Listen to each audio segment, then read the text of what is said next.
계속해서 여러분 우리가 온라인으로 엔드타임 강의를 하고 있습니다. 여러분 계속 기도해 주십시오. 하나님께서 이 엔드타임 강의를 통해서 하나님께서 하시는 일들이 많이 있습니다. 계속해서 여러분 마지막 때로 지금 들어가고 있습니다. 지금 이 마지막 때에 우리가 무엇을 해야 되는지 명확한 관점이 있어야 됩니다. 무엇으로 우리가 교회의 목표는 무엇이다. 교회는 앞으로 성숙하고 예수 그리스도의 장성한 분량에 이르기까지 우리가 성장해 가는 공동체임을 믿으시기 바랍니다. 아멘. 교회는 여러분 숫자가 아닙니다. 숫자도 아니고 내가 변하면 됩니다. 내가 그리스도 앞에 서면 되는 것입니다. 주님 그걸 원하는 것이죠. 아멘. 그래서 우리가 같이 가는 것입니다. 예수 그리스도로 하나가 되는 공동체가 되시기를 축복합니다. 아멘. 오늘 말씀 같이 한번 볼까요? 출애굽기 19장 3절에서 6절 말씀 같이 한번 읽어보겠습니다. 시작. 모세가 하나님 앞에 올라가니 여호와께서 산에서 그를 불러 말씀하시되 너는 이같이 야곱의 집에 말하고 이스라엘 자손들에게 말하라. 내가 애굽 사람에게 어떻게 행하였음과 내가 어떻게 독수리 날개로 너희를 업어 내게로 인도하였음을 너희가 보았느니라. 세계가 다 내게 속하였나니 너희가 내 말을 잘 듣고 내 언약을 지키면 너희는 모든 민족 중에서 내 소유가 되겠고 너희가 내게 대하여 제사장 나라가 되며 거룩한 백성이 되리라. 너는 이 말을 이스라엘 자손에게 전할지니라. 아멘. 아멘. 네, 오늘 2026년 2월 8일입니다. 토라 포션 이트로 주간이고요. 우리는 지난 2주간에 우리 조지아에 내린 눈으로 인해서 아쉽지만은 온라인 예배를 드리고 또 현장 예배 몇몇 분이 오셨기 때문에 같이 예배 드리는 동시에 현장 예배와 온라인 예배를 병행해서 드리는 그런 복된 시간이 있었습니다.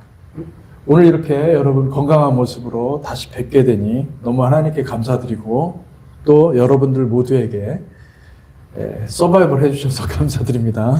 아멘. 여러분 예배 드리는 것이 우리의 기쁨입니다. 아멘. 예배 드리는 것이 영원한 기쁨이기를 축복합니다. 아멘. 서로 축복하면서 이렇게 인사합시다. 기쁨과 즐거움으로 주님의 얼굴을 구합시다. 기쁨과 즐거움으로 주님의 얼굴을 구합시다. 아멘. 아멘. 다윗이 인생에서 여러 전쟁을 만났습니다. 근데 그 전쟁을 할 때마다 그는 승리할 수 있었습니다. 어떻게 그렇게 매번 싸울 때마다 이길 수 있었는가? 그 비결은 그가 하나님의 얼굴을, 여호와의 얼굴을 구하였기 때문입니다.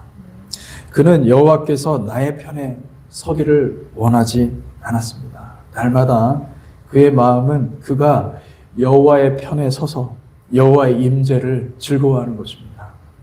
여러분 우리는 하나님이 내 편이기를 원하고 하나님이 나를 위로해 주기를 원하고 하나님이 나를 만족시켜 주기를 원하죠. 근데 다윗은 반대였습니다. 다윗은 하나님 편에 서기를 원했던 거예요. 그래서 하나님의 얼굴을 보기를 원했던 것이죠.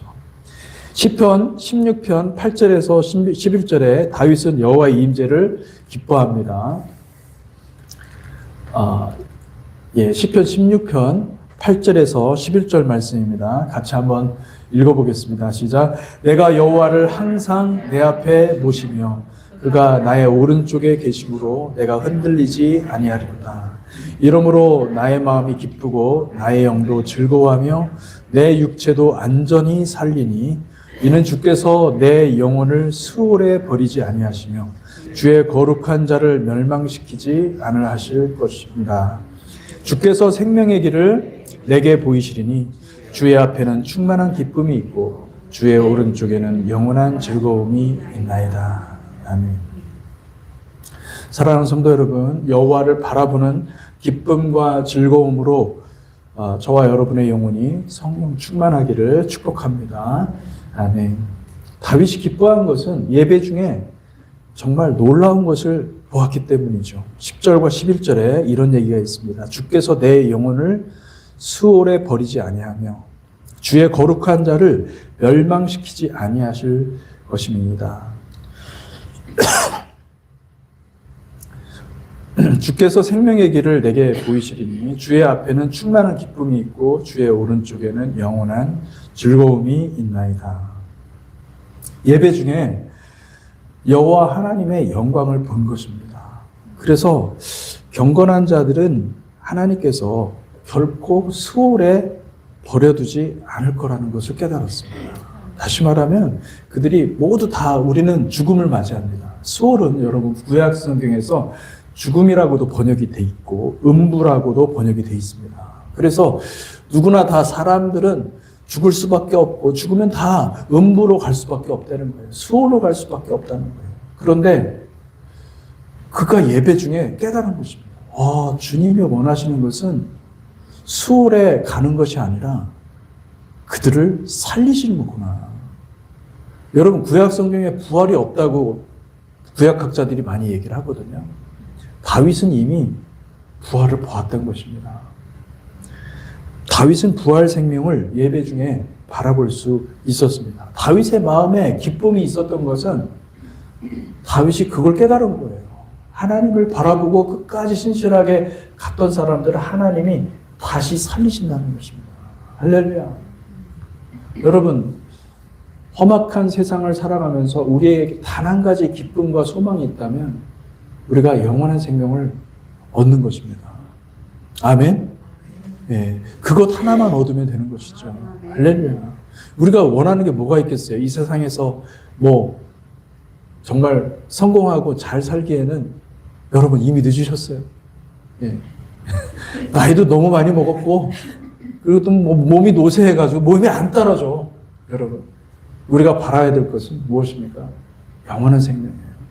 영원한 생명을 받으시기를 축복합니다. 그래서 주님께서 내 영혼을 수월에 버리지 아니하시며 주의 거룩한 자를 멸망시키지 않는다라는 것을 본 것입니다. 그게 즐거움이고 그게 기쁨이에요. 그래서 예배하는 것이 얼마나 즐거움인가. 주님의 확신을 받는 거예요. 주님의 말씀을 받는 거예요. 주님의 약속의 말씀을 받는 것이죠. 아멘. 그러니까 우리가 나이가 들어도 비록 우리 이은숙 집사님은 70세가 되셨다고 그러는데 축하드립니다. 나이가 들었지만은 내 영혼은 젊음이 넘쳐나는 것입니다. 왜요? 주님이 영원한 생명을 주신다고 약속하시니까. 할렐루야. 예배 가운데 그런 은혜가 여러분 가운데 있기를 축복합니다. 아멘. 그래서 여러분 제가 오늘 주보에도 새벽 기도의 즐거움이라는 제목의 칼럼을 여러분들한테 썼지만은 여러분 예배 드리는 것이 여러분의 즐거움이 되시기를 축복합니다. 아멘. 우리 예배는 자기를 부인하는 것부터 시작합니다. 내 육체의 생각을 버리는 것부터 예배입니다. 할렐루야. 여러분 새벽에 주님을 노래하고 주님을 찬송하고 주님을 바라보십시오. 맨날 처음에 그 처음 시간을 일어나서 우리의 고개를 들어서 나를 부인하고 주님을 바라보는 것입니다. 할렐루야. 이것이 얼마나 귀한 것인지 모릅니다. 아멘. 여러분의 의지를 꺾는 훈련이 너무 중요한 거예요. 자기를 부인하는 훈련인데 나의 의지를 꺾어야만 주님의 의지를 받을 수가 있는 거예요. 주님의 뜻을 받을 수가 있는 거예요. 할렐루야. 그래서 새벽에 여러분 날마다 주님을 찾아가서 주님의 얼굴을 구하는 저와 여러분들 되시기를 축복합니다. 아브라함이 아들을 바치는 그 순종은 너무나 위대한 순종이기 때문에 창세기 22장에 하나님께서 박제해 놓으셨어요. 다 보도록. 근데 아브라함이 그 순종을 만들어낼 때까지 얼마나 많은 넘어짐이 있었겠습니까? 얼마나 많은 실패와 좌절이 있었겠습니까? 근데 그 과정 가운데 하나님은 계속해서 훈련시키신 것입니다. 순종할 수 있도록. 여러분, 작은 순종이더라도 그거 결코 무시하시면 안 됩니다. 순간순간 순종하는 훈련을 하시기를 축복합니다. 작은 순종의 훈련들이 결국은 거대하고 위대한 아름다운 멋진 아브라함이 이삭을 바친 것과 같은 그 순종을 만들어낼 수 있다는 사실을 기억하십시오. 이 돌 어마어마하게 큰 바위도요, 여러분, 이 물방울들이 계속 떨어지잖아요? 이 작은 물방울들이 계속 떨어지면은 그게 갈라집니다. 쪼개집니다. 할렐루야. 영적 전쟁의 승리는 작은 순종부터 시작한다는 것을 기억하시기 바랍니다. 그러므로 여러분, 여러분의 의지를 드리십시오. 주님은 여러분에게 가장 좋은 것으로 함께 하실 것을 믿습니다. 그래서 여러분, 마음에 작정한 바를 실행에 옮기는 훈련하십시오. 실패는 성공의 어머니라는 말이 있지 않습니까? 여러 번 실패했으니 나는 안 돼. 자포자기하지 마십시오. 예. 포기는 배추 셀 때 세는 게 포기예요. 여러분, 포기하지 마세요. 예. 포기하지 마시고 넘어졌으면 또 일어나야 돼요. 할렐루야. 예, 넘어졌으면 일어나야 돼요. 사탄이 정말로 원하는 것은 무엇이냐면은 자주 넘어지게 해서 결국은 넘어진 것이 중요한 게 아니거든요. 그런데 넘어지면 우리 마음이 어떻게 하냐면은 포기를 하게 돼요. 마음이 허물어지는 거예요. 내 마음에 믿음이 없어지는 거예요. 사단이 공격하는 것은 내 마음속에 있는 믿음을 공격하는 것입니다. 그 믿음만 넘어뜨리면 우리는 천국에 갈 수 있는 백성인데도 불구하고 천국에 못 갑니다. 안 갑니다. 내가 가지 않는 거예요. 믿음을 허물어 버리는 거예요. 믿음이 있어야 됩니다. 할렐루야. 예. 근데 그 믿음은 순종과 연결이 되어 있어요. 내가 순종하면 순종할수록 믿음이 더욱더 견고해지는 거예요. 할렐루야. 아멘. 예. 근데 말씀을 듣는데도 불구하고 순종을 안 한다? 그럼 믿음은 계속 사단이 그 믿음에 공격을 하는 거예요. 우리의 믿음 안에 공격을 하기 때문에 내 믿음이 그냥 모래 위에 지은 집같이 돼버리는 거예요. 믿음은 실패와 반복으로 절대로 무너지지 않습니다. 믿음은 낙담과 좌절의 공격을 받고 주님 안에서 내가 할 수 있다는 그 믿음이 사라져버리는 것입니다. 그러니까 믿음이 무너지는 것은 영적인 공격을 통해서 무너지는 거지.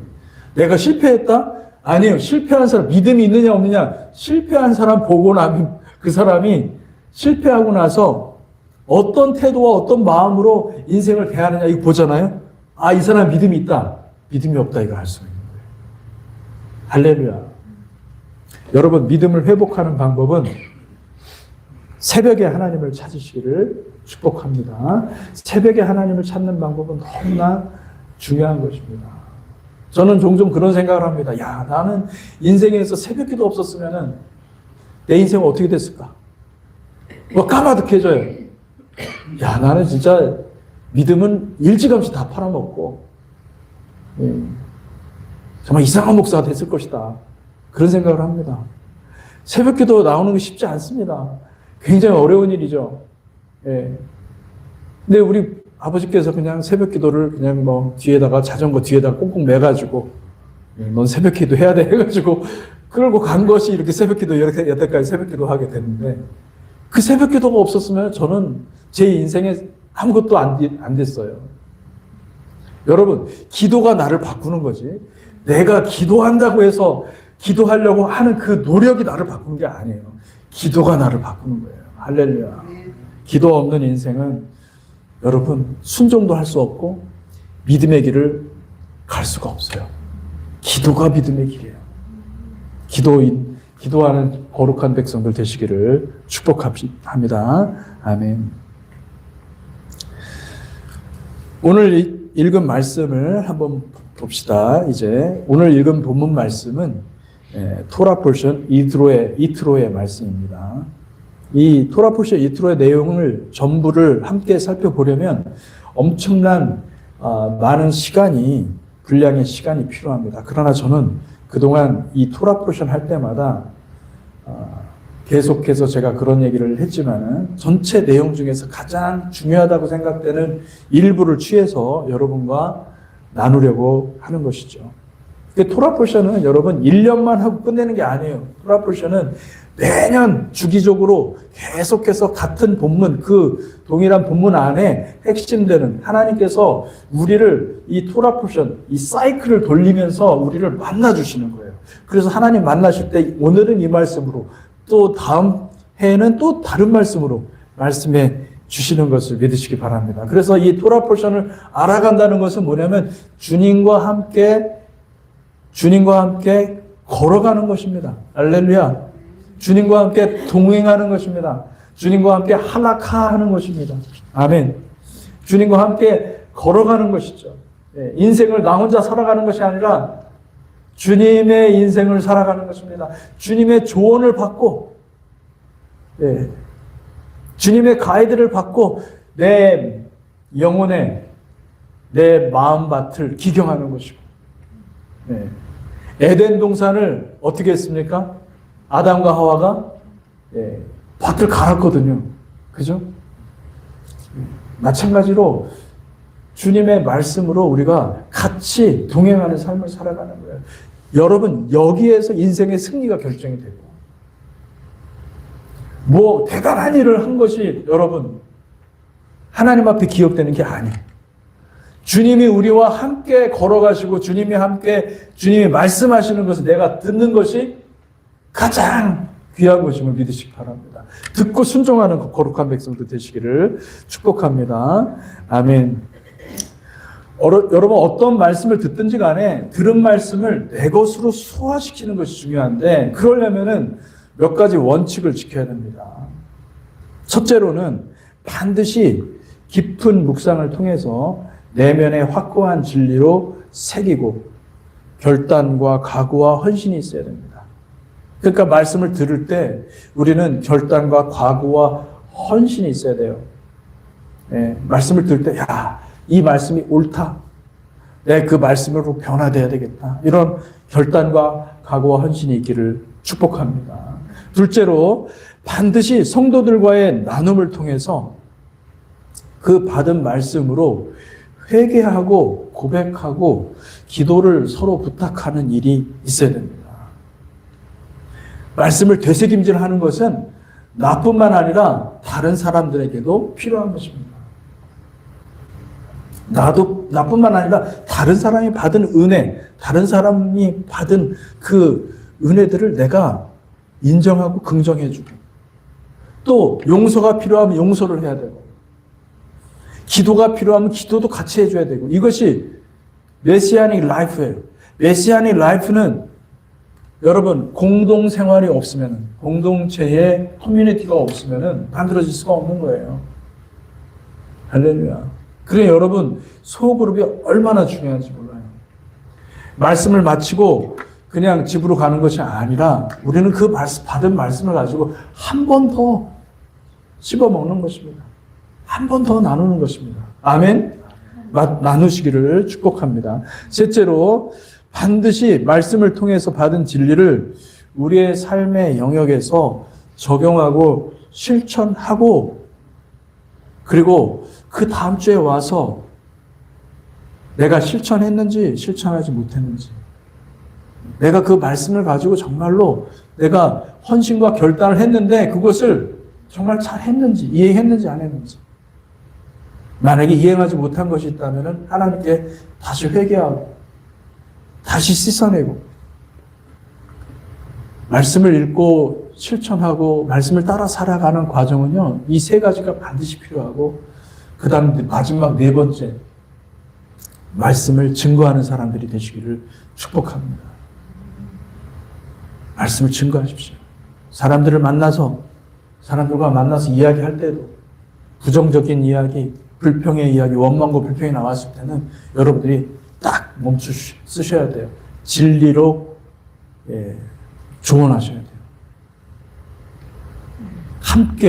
함께 이 거짓의 어떤 그 공격을 함께 받아들이잖아요. 여러분의 결국은 사단이 여러분의 믿음을 공격하는 것입니다. 여러분의 믿음을 허무는 것입니다. 가장 가까이 있는 사람이 여러분들을 공격할 거예요. 여러분들이 좋아하는 사람들이 여러분들을 공격할 거예요. 왜? 사단은 어떻게든 우리의 믿음을 허무는 거예요. 그러니 항상 가드를 높이 세우고, 예. 영적 전신갑주를 입고 말씀의 분별력을 가지고 예민하게 가까운 사람일수록 사랑하는 아내라 할지라도 사랑하는 남편이라 할지라도 여러분 하나님 말씀으로 서 있어야 됩니다. 할렐루야. 여러분 그렇게 해서 여러분 이 토라 포션을 우리가 할 때 여러분들이 다 정말 모두 다 은혜 받는 거룩한 백성들이 되시길 축복합니다. 아멘. 토라 포션 이드로를 보겠습니다. 토라 포션 이드로는 출애굽기 18장 1절에서 20장 23절의 말씀까지입니다. 전체적인 내용을 간략히 훑어보고 오늘 본문 출애굽기 19장을 집중 조명하도록 하겠습니다. 우선 이드로는 우리말로 이드로를 말합니다. 모세의 장인 이드로가 찾아오죠. 이드로는 모세가 애굽에서 이스라엘 자손들 수백만 명을 그 무리를 이끌고 미디안 광야를 통과한다는 소식을 들었습니다. 그러므로 18장은 출애굽기 18장은 이드로와 모세의 아내 십보라 그리고 두 아들이 찾아와서 모세에게 아주 중요한 조언을 주는 내용을 진술하고 있습니다. 19장에서는 모세와 이스라엘 자손이 시내 광야에 이르자 여호와께서 여호와의 산에서 모세를 통해서 백성들에게 3일 후에 있을 여호와의 강림을 준비하라고 말씀하십니다. 오늘 본문은 바로 그때 이 모세를 통해서 여호와께서 이스라엘 자손들에게 주시는 말씀의 일부예요. 그리고 20장에는 모세가 여호와께서 직접 받은 십계명의 말씀을 반포합니다. 그리고 백성들은 여호와의 강림과 영광과 권능 앞에서 두려워 떨고 있습니다. 토라 포션 이드로는 출애굽기의 여러 토라 포션 중에서 여호와 하나님의 시내산 강림에 대한 기록을 담고 있기 때문에 유대인들에게는 가장 중요한 토라 포션으로 간주되고 있습니다. 이스라엘 나라와 민족이 출생한 것은 바로 이 사건, 이 토라 포션 이드로 출애굽기 19장의 사건이 있었기 때문에 가능했던 것입니다. 만약에 출애굽기 19장에 여호와의 강림 사건이 없었다면 이스라엘은 존재하지 않았었습니다. 존재할 수가 없었던 거예요. 그러니 이스라엘 백성들에게 구약 성경을 가지고 있는 이스라엘 백성들의 가장 중요한 본문은 무엇입니까? 여호와께서 친히 산에 임하셨다는 거예요. 물리적으로 임하신 거예요. 여러분 우리가 여호와의 임재 이것은 어떻게 보면 굉장히 퍼스널하고 상대적이고 주관적이고 그리고 하나님의 어떤 그 감정을 하나님의 나라의 어떤 일부를 잠깐 우리가 영적으로 맛보는 것일 뿐인데 지금 출애굽기 19장의 사건은 여호와께서 내려오신 것입니다. 산에 내려오신 것입니다. 어마어마한 일들이 막 일어났던 거예요, 그때. 그래, 여러분, 출애굽기 19장의 말씀은요, 잘 보시잖아요. 그럼 요한계시록하고 너무나 똑같습니다. 요한계시록은 뭐예요? 주님이 오시는 것입니다. 이 땅에 내려오시는 것입니다. 여호와께서 강림하시는 거예요. 할렐루야. 여호와께서 첫 번째 강림하신 사건은 시내산이었습니다. 그런데 두 번째 강림하신 사건이 있습니다. 진짜로 친히 우리 가운데 두 번째로 오신 분이 계시죠. 그분은 예수라는 이름으로 인간의 모습으로 임하셨습니다. 이것이 요한복음에서 이스라엘인들에게 전하는 복음의 진수입니다. 요한복음 1장 14절 같이 한번 읽어볼까요? 시작. 말씀이 육신이 되어 우리 가운데 거하심에 우리가 그의 영광을 보니 아버지의 독생자의 영광이요 은혜와 진리가 충만하더라. 아멘. 말씀이 다시 말하면 하나님이 육신이 되어서 우리 가운데 거했다라는 거예요. 우리 가운데 우리가 살고 있는 곳에 인간의 몸을 입고 오셨다라는 거 너무나 신비한 형태로 오신 거예요. 예. 많은 사람들은 기대하지 않은 거예요. 하나님이 어떻게 인간이 되냐는 거예요. 근데 인간의 몸을 입고 오셔서 우리와 함께 살았다, 거주했다, 거했다. 근데 히브리어로 보잖아요. 이 거했다라는 말을 히브리어로 찾아보면은 샤칸이라는 말을 사용하는데, 샤칸은 살다는 거예요. 우리와 함께 같이 사는 거예요. 근데 미시칸, 성막입니다. 하나님의 영광이 거주하는 곳이 미시칸인 거예요. 하나님의 영광이 임한 곳이 미시칸, 성막인 거예요. 그러니까 이 말은 무슨 뜻이냐? 여호와께서 거하는 곳, 여호와께서 강림하실 때 물리적인 옷을 입고 오셨는데 그분이 바로 예수님이라는 거예요. 여러분, 우리가 예수를 사랑하고 예수를 믿는 것은 예수 안에 거하는 것입니다. 할렐루야. 아멘. 미시칸 안에, 성막 안에 들어가는 것입니다. 주님과의 친밀함 속으로 들어가는 것임을 믿으시기 바랍니다. 아멘. 우리는 이방인이었어요. 우리는 사실은 토라도 없었고 여호와 하나님께서 친히 임하셔서 백성들과 언약을 맺은 출애굽기 19장의 역사적 사건도 없었습니다. 우리는 아예 하나님을 모르던 백성들이었고, 난 놓고 기억자도 모른다는 말이 있지 않습니까? 우리는 사실은 알고 있는 것은 불순종밖에 없었고, 사단의 노예로 살아가던 이교도들이었습니다.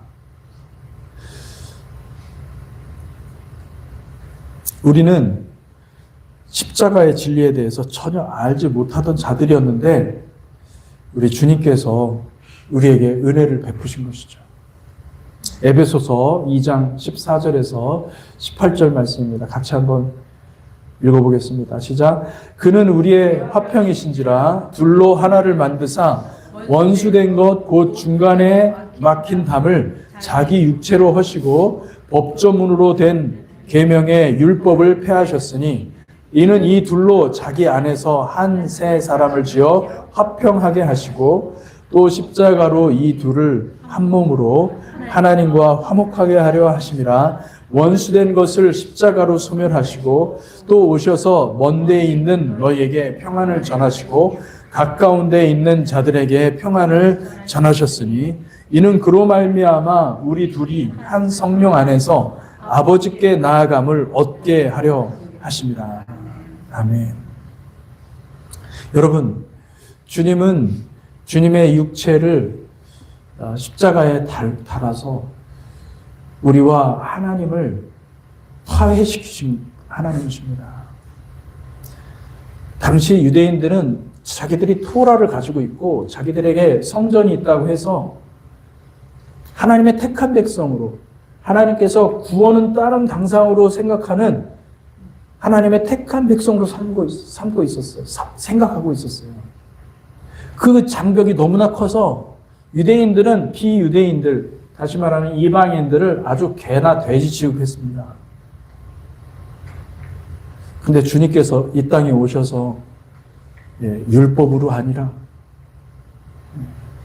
전통으로 아니라, 사람의 전통으로 아니라 누구든지 십자가 앞에 나아오는 자는 민족과 모든 것들을 다 묻질 않으시는 거예요. 주님이 묻질 않으시고 우리를 한 백성 삼겠다. 할렐루야. 이게 엄청난 복음인 것이죠. 우리 교회 이름이 뭐죠? 예수로 하나 되는 교회. 여기에 그 하나가 된다는 말은 이방인과 유대인, 이 구분이 없어지는 거예요. 할렐루야. 저는 처음에 이 교회 이름을 지을 때 사실은 예수로 하나 되는 교회라는 이름을 한 번도 내가 제가 찾아봤습니다. 구글에 설치를 해보니까 없어요. 한국에도 없어요. 근데 설교 제목은 있더라고요. 예수로 하나 되는 교회, 이런 설교 제목은 나오더라고요. 예. 저 입에 안 붙었어요, 솔직히. 예수로 하나 되는, 이거 저희 집사람도, 저희 아내도 이게 이름이 뭐라고 했지? 기억도 잘 안 나고, 입에 잘 안 붙는 거예요. 그래서, 이게 정말 하나님이 주시는 이름 맞나? 계속 기도했었어요. 근데, 여러분, 기도하면 할수록 제가 설교 중에 계속 예수로 하나 되는 걸 하게 되더라고요. 할렐루야. 이건 제가 하는 게 아니에요.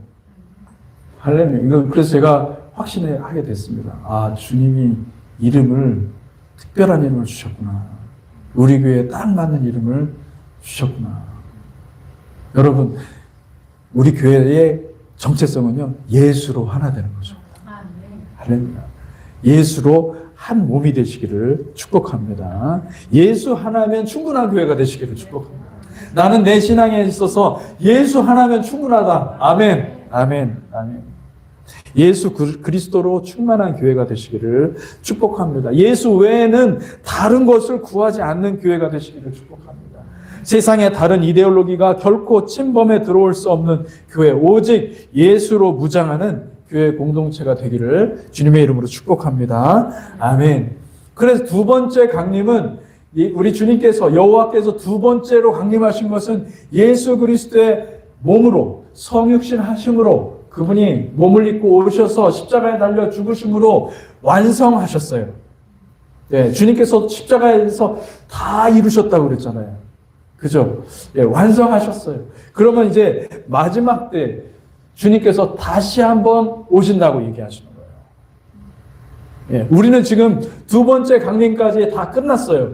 이제 우리가 바라볼 것은 여호와께서 마지막 때에 또 오신다고 하시는 그것을 바라보고 있는 것입니다. 아멘? 여호와의 마지막 강림이시죠. 예수께서 다시 오실 것이라는 말씀을 제자들에게 하셨습니다. 우리 주님의 예고는 여호와의 세 번째 강림이 되는 것입니다. 그런데 정작 제자들은 그 말의 뜻을 전혀 알지 못했어요. 왜냐하면 역사상 그 어느 누구도 그런 말을 한 적이 없거든요. 생각해 보십시오. 아무리 병을 고치고 죽은 자를 살리는 능력의 선지자라고 하지만은 자기가 죽고 자기가 살아난다는 말을 도대체 누가 했으며 역사상 그런 사람이 있냐는 거예요. 엘리야는 승천했어요. 오진 않았잖아요. 엘리야는. 어쨌든 승천 하늘로 올라가고 끝났어요. 없어요. 아무도. 그러니까 제자들이 그때 당시에 들었던 제자들이 예수님의 말씀을 듣고서 이해를 못하는 겁니다. 무슨 말을 하는 건지 이해가 안 되는 거죠. 여러분이라면 이해하겠습니까? 지금 예수님께서 부활하신 것을 다 알고 성경에 기록이 돼 있으니까 말했으니까 아 그런가 보다 이렇게 얘기하지 전혀 그런 일이 일어나지 않은 상태에서 그런 얘기 듣잖아요. 무슨 얘기하는지 모르는 거예요. 알지 못하는 것입니다. 제자들은 전혀 알지 못했습니다. 예수님 살아 계실 때는요. 예수님 부활한다는 걸 도무지 알 수 없었고 그리고 또 심지어 다시 온다. 예를 들어서 여러분 예를 들어서 주님께서 그런 말씀하시죠. 내가 다시 살리리라. 마지막 날에 내가 다시 이게 무슨 뜻인지 모르는 겁니다. 예수님께서 말씀을 했지만 이 제자들은 전혀 귀담아 듣지도 않았을 뿐만 아니라 이해가 안 되는 말들을 하는 거예요. 여러분 아무도 주님의 말을 알지 못했었습니다. 여러분 복음서를 잘 보시잖아요. 진짜 제자들이 멍청한 게 아닙니다. 제자들이 멍청한 게 아니라 제자들은 우리와 똑같은 노멀한 사람이었어요. 예수님이 도무지 이해할 수 없는 말을 하신 겁니다. 제자들이 우리가 가끔 보면 성경 보면 이렇게 멍청할 수가 있을까? 그죠? 여러분이 제자들보다 똑똑하다고 생각하십니까? 그렇지 않습니다. 우리는 제자들보다 사실은 더 멍청해요. 우리도 똑같았을 거예요.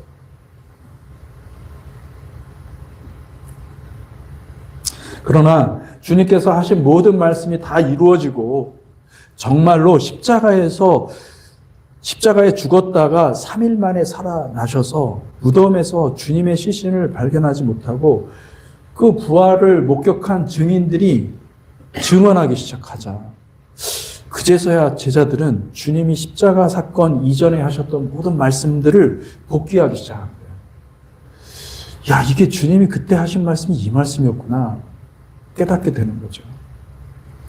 그리고 주님의 부활 후에 그들은 하나님 나라를 깊이 묵상하게 됐어요. 그러면 주님께서 하신 모든 말씀들은 살아생전에 하셨던 모든 말씀이 하나님 나라에 관한 건데, 그럼 하나님 나라가 회복된다는 얘기인데, 그럼 구약 성경에 나와 있는 것처럼 말쿠 아도나이, 하나님의 나라가 킹덤 오브 갓이 이스라엘을 중심으로 완전히 회복되는 그 예언들이 과연 어떻게 될 것이지? 그들은 생각을 하기 시작합니다. 부활 사건 후에 제자들은, 즉 사도들은 주님이 하신 모든 말씀이 구약에 이미 예언된 것을 발견했고, 그리고 구약의 예언들이 예수 그리스도를 통해 이미 성취된 것을 깨닫게 된 것이죠. 여러분, 아까도 제가 말씀드렸지만 요한복음에서 마지막 때에 주님께서 성도들을 살리겠다는 말씀을 7번 말씀하십니다. 요한복음에서만 7번 얘기하세요. 근데 놀라운 말은 뭐냐면 마지막에 내가 그를 살리리라. 굉장히 놀라운 말씀을 하셨는데 이거는 도무지 이해가 안 되는, 이 제자들이 이해가 안 되는 거예요. 일단 아버지께, 요한복음 5장 21절, 아버지께서 죽은 자들을 일으켜 살리신 같이 아들도 자기가 원하는 자들을 살리느니라. 이 말을 제자들은 이해를 못한 겁니다. 이해를 할 수가 없었죠. 어떻게 이해가 됩니까, 이게? 이 아들은 누굽니까? 아들은 예수님입니다. 예수님이 자기가 원하는 자들 살립니다. 여러분, 아버지께서 죽은 자를 일으켜 살리신 사건은요, 누구를 가리키냐? 예수께서 살리신 나사로도 있고, 이제 나사로가 죽고, 그리고 이제 예수님께서 살리셨어요. 그죠? 그러면 이 말이 바로 그 말이겠다고 이해를 했을 거예요. 나인성 과부의 아들을 살리신 사건. 그러니까 하나님께서 죽은 자들을 살리신 분이죠. 아마 제자들은 그 모습을 보고, 예수께서 놀라운 일들을 행하시는 것을 보고 주님이 했다기보다는 하나님께서 하셨다라고 믿었을 거예요. 왜냐하면 철저하게 주님은 하나님의 능력을 사용했기 때문에. 근데 가장 그들의 이 머릿속에 강력한 충격, 이거는 해머로 그냥 몇 대 맞은 것 비슷한 충격을 받은 것은 주님이 살아나신 거예요. 주님이 말씀하신 그대로 살아나신 거예요. 아무도 그렇게 한 적이 없거든요. 누구도. 하나님만이 하시는 거죠. 하나님만이 하시는 거예요. 하나님만이 죽은 자를 살리실 수가 있어요. 에스겔서 37장에 보면은 마른 뼈들이 막 살아서 마른 뼈들이 일어나서 탁탁 맞춰지더니 막 살이 붙어요. 예.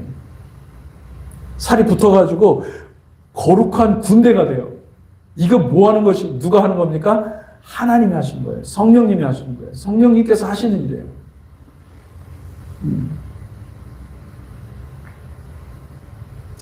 마지막 때는 여러분 잘 기억하십시오. 하나님이 하시지 않습니다. 예수께서 하십니다. 부활하신 예수께서 부활의 권능을 아버지께로부터 받았어요. 물론 삼위일체 하나님이시니까 뭐 누가 하든 뭐 다 하나님 아닙니까? 이렇게 얘기할 수 있겠지만은 여러분 이게 중요합니다. 뭐가 중요하냐면 아버지께서 모든 권능을 아들에게 다 위임하신 거예요. 할렐루야. 그러니까 우리에게 부활을 주실 수 있는 분은 누굽니까? 예수님이세요. 여러분, 이 차이가 엄청난 차이라는 거 아십니까? 부활의 주님께서 우리를 부르신다는 거예요. 주님이 아시는 사람들을 부르신다는 거예요. 유대인의 하나님이 아니라 십자가에 달리신 주님께서 부르신다는 겁니다. 할렐루야. 요한복음 6장 38절에 40절 같이 읽겠습니다. 시작. 내가 하늘에서 내려온 것은 내 뜻을 행하려 함이 아니요 나를 보내신 이의 뜻을 행하려 함이니라. 나를 보내신 이의 뜻은 내게 주신 자 중 내가 하나도 잃어버리지 아니하고 마지막 날에 다시 살리는 이것이니라. 내 아버지의 뜻은 아들을 보고 믿는 자마다 영생을 얻는 이것이니 마지막 날에 내가 이를 다시 살리리라 하시니라. 여기 누가 살린다고요? 내가 누구죠? 예수님이요. 하나님이 모든 걸 다 주신 거예요. 뭐까지요? 영생을 주는 권한까지 예수님한테 주신 거예요. 부활 생명을 주시는 권한까지 예수님이 주신 거예요. 하나님이 살리시는 것이 아니라 예수님에게 주셨다는 거예요. 이게 엄청난, 물론 삼위일체 교리는요, 제가 이렇게 설명한 것들에 여지를 주지 않습니다. 예. 뭐 삼위 하나님, 아버지, 아들, 성령 다 똑같은 하나님 아니십니까? 그렇게 얘기하는데, 아니 주님은 정확하게 이 부분에 대해서 내가 살린다 그렇게 얘기를 하세요. 예. 그러므로 영생은 무엇입니까? 영생은 주님께로부터, 예수 그리스도로부터 부활 생명을 받는 것입니다. 부활 생명을 주시는 분은 누굽니까? 예수님이십니다. 여러분이 따라가야 될 사람은 누굽니까? 예수님입니다.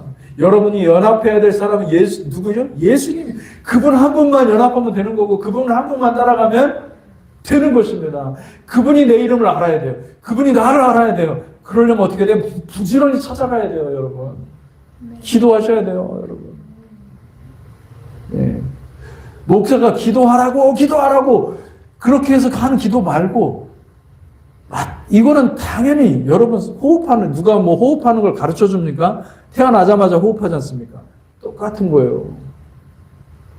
내가 지금 호흡을 안 하고 있어요. 무호흡증이 있어요. 호흡하는 것도 까먹는 것도 있거든요. 무호흡증 걸리면은 곤란해지는 거예요.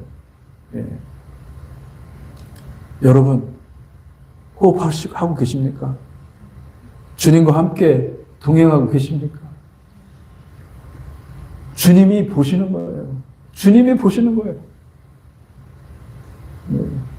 살아있는 자, 주님이 보시고 합당한 자를 구원하시겠다라는 거예요. 모든 구원은 누구에게 있습니까? 예수님께 있다는 거예요.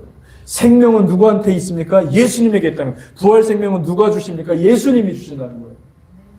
할렐루야.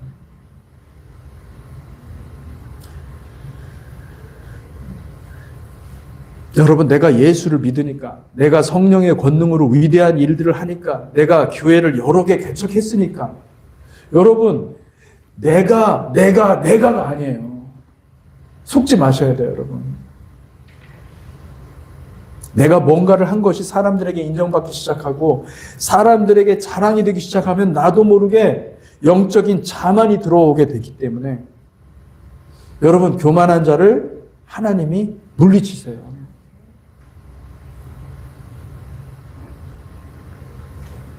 구원에 있어 가장 중요한 것은 무엇입니까? 내가 무엇을 하는 것이 아니라 주님께로 가는 것입니다. 우리가 주님의 말씀에 순종하는 자가 되는 것입니다. 그래, 주님이 우리를 알아야 돼요.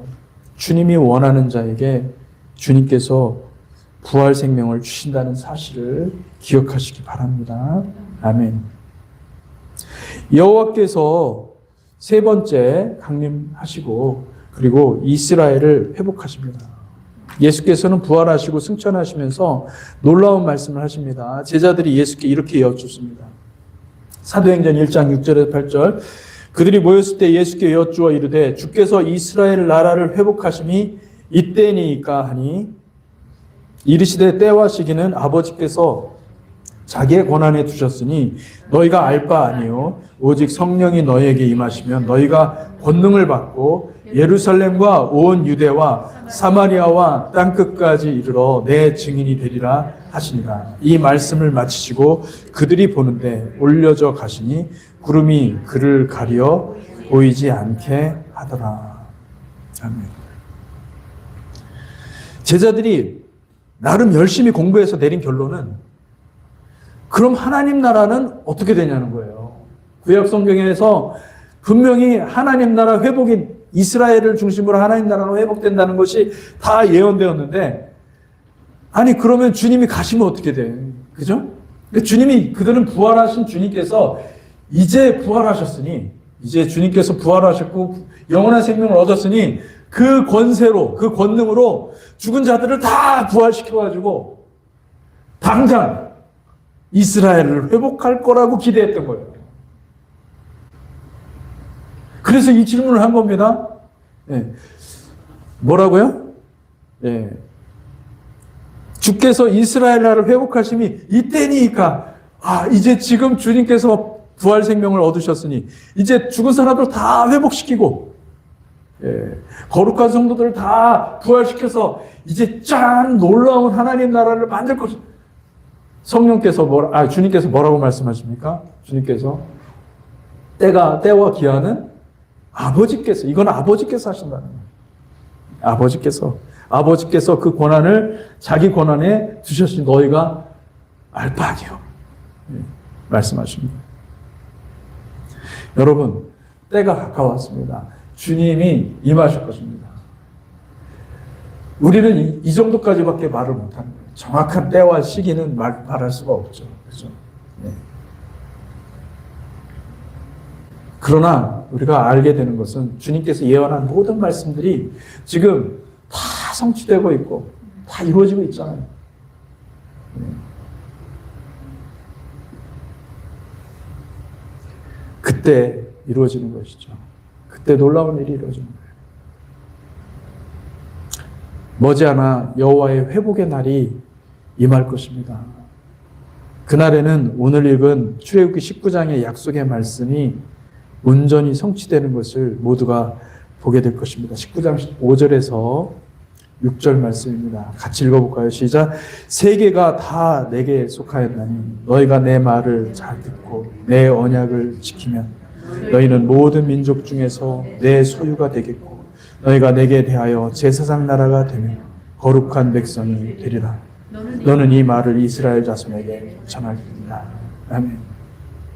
이스라엘 역사를 살펴보면은 단 한 번도 이스라엘이 하나님 말씀에 온전히 순종해서 이 말씀 정확히 너희는 모든 민족 중에서 내 소유가 되겠고 너희가 내게 대하여 제사장 나라가 되며 거룩한 백성이 되리라. 한 번도 성취된 적이 없어요. 그럼 이 말씀은 지금 하나님 하신 말씀은 무슨 말씀입니까? 여러분, 이거를 반드시 했다는 거예요. 언제요? 주님이 오셔서 거룩한 성도들, 부활의 옷을 입은 그 거룩한 성도들이 이 공중 권세를 잡고 있는 이 사단의 모든 악한 영들의 활동들을 제압합니다. 지금은 여러분 너무나 미혹이 짙은 구름처럼 가득 채워져 있어서 미혹의 먹구름이 너무나 강력해서 사람들이 다 미혹되어 있어요. 많은 사람들. 그러나 주님께서 그들을 공중권세를 하나님께서 파하십니다. 할렐루야. 우리가 싸워야 할 대상들은 누굽니까? 공중권세를 잡은. 정사와 권세와 어둠의 세상 주관자들과 우리가 싸워야 되는 거예요. 우리는 영적 전쟁하는 사람들이에요. 영적 전쟁은 뭐냐면 그 공중권세, 이데올로기를 가지고 있는 그들을 싸우는 거예요. 그 세력과 싸우는 거예요. 할렐루야. 그걸 위해서 여러분들이 부름을 받은 거예요. 아멘? 아멘. 근데 때가 되잖아요. 주님이 오시잖아요. 그러면은 모든 우리를 괴롭혔던 모든 이데올로기, 거짓된 이데올로기 다 부서져 버립니다. 교회 성장주의 이데올로기 부서지고요. 공산주의 없어져 버릴 것입니다. 사라질 것입니다. 다 쓰레기통으로 다 들어갈 거예요. 그리고 그 공백에 이 공중 권세를 잡고 있는 그 공백에 누가 들어갑니까? 네, 하나님의 거룩한 성도들이 들어갑니다. 부활의 옷을 입은 성도들이 들어갑니다.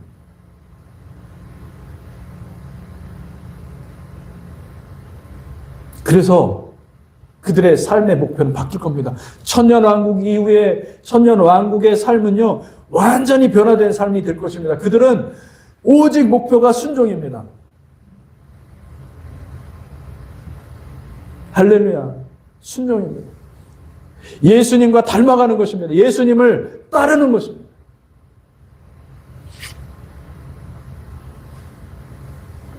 엄청난 축복의 해가, 희년의 해가 곧 올 것입니다. 할렐루야. 예수의 제자들이 주님께 이스라엘의 회복을 물어본 것은 하나님의 예언의 말씀들이 예수의 부활로 온전히 성취되었다면 이제 주님의 말씀대로, 주님께서 약속하신 말씀대로 이스라엘의 회복도 와야 되지 않겠느냐는 거죠. 이스라엘 회복은 여러분,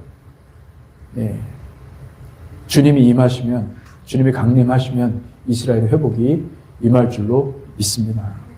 사랑하는 성도 여러분, 주님께서 오시는 그날에 출애굽기 19장 5절 6절 말씀이 온전히 성취될 것을 믿습니다. 그날에 이스라엘 자손이 주님께 대하여 제사장 나라가 되고 거룩한 백성이 되리라 말씀하십니다. 그날에는 부활한 영생의 옷을 입은 예수의 신실한 제자들이 새 예루살렘에 거하며 이스라엘과 열방과 온 세계 가운데 아버지의 뜻이 온전히 이루어지도록 일을 할 것입니다. 굉장히 많이 일을 할 것입니다. 그들은 왕 같은 제사장들이요 거룩한 나라가 될 것이며 여호와의 소유요 여호와의 분깃이 될 것입니다. 베드로전서 2장 9절 말씀입니다. 베드로전서 2장 9절 말씀. 이게 적질 않았네요. 베드로전서 2장 9절 말씀 같이 제가 한 번 읽어드리겠습니다. 그러나 너희는 택하신 족속이요 왕 같은 제사장들이요 거룩한 나라요 그의 소유가 된 백성이니 이는 너희를 어두운 데서 불러내어 그의 기이한 빛에 들어가게 하신 이의 아름다운 덕을 선포하게 하려 하십니다. 계시록 21장 2절 말씀입니다. 계시록 21장 2절 말씀. 또 내가 보매 거룩한 성 새 예루살렘이 하나님께로부터 하늘에서 내려오니 그 준비한 것이 신부가 남편을 위하여 단장한 것 같더라. 여기 신부가 있잖아요. 신부가 뭡니까? 교회인 거예요. 교회가 남편이 누굽니까? 예수 그리스도죠. 예수 그리스도를 위해서 부지런히 일을 하는 거예요. 천연하고군요. 일할 사람들이 가는 것이에요. 일할 사람으로서 준비된 사람들이 가는 거예요. 이 땅에서 충분히 증명했어. 자격을 다 증명했어. 그래서 주님이 보시고 합당하다. 야, 내 종이다. 합당하다. 불러서 그들을 데리고 뭘 합니까? 천년왕국에서 하나님 나라를 만드는, 이 땅을 만들어가는 거예요. 할렐루야. 이 땅을 정말 공평과 의와 공평이 하수같이 흐르는 거룩한 나라를 하나님께서 만드시겠다는 거예요. 할렐루야. 지금은 어그러진 시대에 수만 가지 어마어마한 그 미혹들이요, 여러분들을 괴롭힙니다. 그런데 이 미혹이 많은 데서 이 괴롭힘을 당할 수밖에 없는 그런 상황에서 승리한 자들이 나타난다는 거예요. 이긴 자들이 나타난다는 거예요. 할렐루야. 여러분, 이기는 자들이 되어야 됩니다.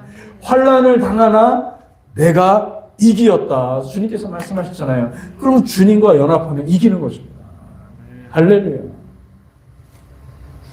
사랑하는 성도 여러분, 저와 여러분은 어떤 사람들입니까?